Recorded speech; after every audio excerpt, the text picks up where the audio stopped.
समस्त न्यायाधीश DElEd degree धारकों का स्वागत है आपके अपनी YouTube channel MKS teaching point में। साथियों, बात करेंगे इलाहाबाद हाई कोर्ट में गजट व राजपत्र प्रकाशन मामले की सुनवाई के परिपेक्ष में। निवेदन करेंगे वीडियो को बिना स्किप किए अंत तक देखें और सभी साथियों को शेयर करें। जो साथी चैनल पर पहली बार विजिट कर रहे हैं तो कृपया चैनल को सब्सक्राइब करके बेल आइकन जरूर प्रेस कर लें। जैसा कि साथियों आप सभी को अवगत करा दें, गजट व राजपत्र प्रकाशन मामला जो कहीं ना कहीं बहुत ही महत्वपूर्ण है, जिसके परिपेक्ष में कई सारे प्रयास किए गए और स्पष्ट तौर पर जो है आरटीआई के माध्यम से सूचना मांगी गई, लेकिन उचित हल निकलकर सामने नहीं आया। इससे कहीं ना कहीं स्पष्ट रूप से एक केस जो है इलाहाबाद हाईकोर्ट में किया गया। साथियों, बात करें इस केस के परिपेक्ष में तो 3438/2024 जिसकी सुनवाई की साथियों बात करें आज आपकी जो है कोड नंबर 10 और सीरियल नंबर 81 पर सूचीबद्ध थी और जस्टिस सलील कुमार राय सर की बेंच में सुनवाई सूचीबद्ध थी। साथियों, जैसा कि कोर्ट से अपडेट आई है कि केस जो है स्पष्ट रूप से दूसरी बेंच में ट्रांसफर किया गया, लेकिन वहां पर जो है स्पष्ट रूप से सुनवाई इसलिए नहीं हुई।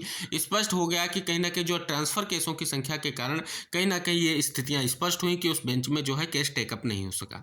अब साथियों नई डेट ही देखने को मिलेगी। अगर एक तरफ से कहें तो केस जो है पास ओवर हो चुका है, अगली डेट देखने को जरूर मिलेगी। लेकिन साथियों आप सभी को बिल्कुल धैर्य बना के रखना है, हताश नहीं होना है, क्योंकि साथियों ट्रांसफर होने के कारण जो है सुनवाई अक्सर नहीं हो पाती है केसों की। लेकिन फिर से आप सभी का प्रयास रहा तो जल्द ही सुनवाई को लेकर के केस सूचीबद्ध होगा। जैसा कि अपडेट दी गई है कि जल्द से जल्द की डेट जो है कोर्ट के माध्यम से निकल कर आएगी फिर से सुनवाई को लेकर के। फिलहाल साथियों एमएचआरडी और एनसीटी को जवाब तो देना ही होगा, क्योंकि साथियों आखिर जो आरटीआई के माध्यम से उचित जवाब नहीं दिया गया है और प्रयास के माध्यम से जो कहीं ना कहीं स्पष्ट रूप से अभी तक उसका निष्कर्ष नहीं निकला है, तो कहीं ना कहीं वो कोर्ट से निकलेगा, चाहे आपका वो स्पष्ट तौर पर आज निकले या आने वाले दिनों में निकले। क्योंकि साथियों यहाँ पर जवाब तो देना ही पड़ेगा और कोर्ट में इसलिए जवाब देना पड़ेगा क्योंकि आखिर जिस प्रकार से मान्यता की शर्तें तय की गई थी, मान्यता पत्र में स्पष्ट किया गया था कि गजट का प्रकाशन किया जाएगा, तो आखिर क्यों नहीं किया गया, उसकी क्या चीज़ें रहीं, क्या दिक्कतें रहीं जिसको प्रकाशित नहीं किया गया। और साथियों जो प्रकाशन विभाग या जो भी जिम्मेदार संस्था है वो कहीं ना कहीं इस पर स्पष्टीकरण दे और कहीं ना कहीं हो सकता है इसकी सुनवाई से संबंधित जब दिशा निर्देश जारी किए जाएंगे तो स्थिति भी स्पष्ट होगी और गजट प्रकाशन कराने का जो स्पष्ट रूप से आपका नजरिया है, जो आपका प्रयास है, वो कहीं ना कहीं स्पष्ट हो सकेगा। फिलहाल साथियों आज की यही अपडेट है कि आप सभी के लिए सुनवाई जल्द ही दूसरी डेट देखने को जरूर मिलेगी। लेकिन साथियों अब आशा करेंगे जल्द ही सुनवाई होगी, क्योंकि आप सभी को पता है केस आप सभी का जो है स्पष्ट तौर पर कोर्ट में दाखिल हो चुका है।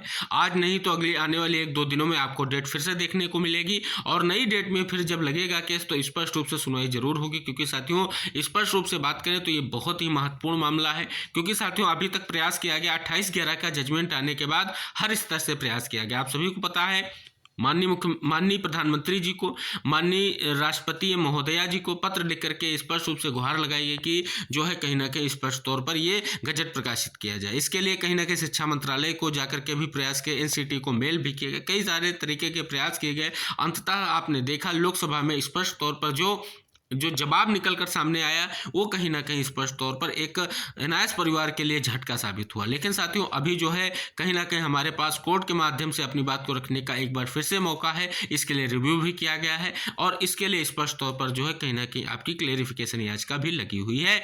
और ये केस आप सभी को पता है यहाँ पर किया गया है जो इलाहाबाद हाई कोर्ट का है और इसके अलावा दिल्ली उच्च न्यायालय में स्पष्ट तौर पर बोहरा सर ने भी अपना एक केस डाल रखा है। तो साथियों सभी को अवगत करा दें गजट प्रकाशन को लेकर के ये 2 अहम केस जो हैं जल्द ही बहुत ही महत्वपूर्ण सूचना लेकर के आएंगे और हो सकता है जल्द ही आप सभी लोग के लिए महत्वपूर्ण चीज़ें निकल कर भी आएंगी। फिलहाल साथियों कोर्ट को लेकर के अगर बात करें तो आज की सुनवाई को लेकर के यही सूचना है कि आज जो है सुनवाई स्पष्ट रूप से नहीं हो सकी है, अगली डेट देखने को मिलेगी और जैसे ही डेट के परिपेक्ष में कुछ महत्वपूर्ण सूचना आएगी हम वीडियो के माध्यम से आपको अवगत कराएंगे। तब तक सभी साथियों से मेरा निवेदन है इस वीडियो को सभी साथियों तक शेयर करें, जिससे सभी साथियों को स्पष्ट हो सके कि आज की सुनवाई से संबंधित क्या कुछ महत्वपूर्ण सूचना कोर्ट के माध्यम से निकल कर आ रही है। मिलते हैं नेक्स्ट अपडेट के साथ, तब तक के लिए टेक केयर, बाय बाय साथियों।